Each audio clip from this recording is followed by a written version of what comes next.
repeating component placement.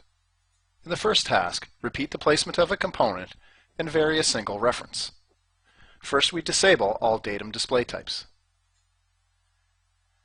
Then in the model tree, we click Settings, Tree Filters, and in the display area, we select Placement Folder and click OK. In the model tree, we right-click the first instance of the 518 bolt and we select Repeat. In the Variable Assembly References field, we select the first coincident reference and then we click Add. We then select the inside surfaces of these three holes and click Confirm to complete the placement. In this task, we repeat the placement of a component and vary two references.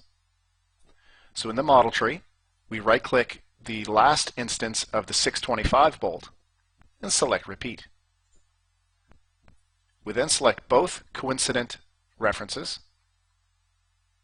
and click Add.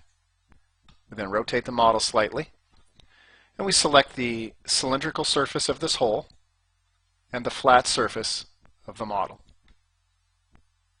Then click Confirm to complete the placement.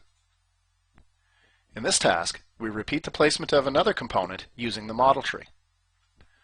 So in the model tree, we expand the first instance of the 625 bolt. We then expand the placement node, and we expand the Set25 node. We right-click the top coincident constraint and select Repeat. We then select the cylindrical surface of the hole located at the top of the gearbox and click Complete Component. Note that when you use this method, you can only repeat one component at a time.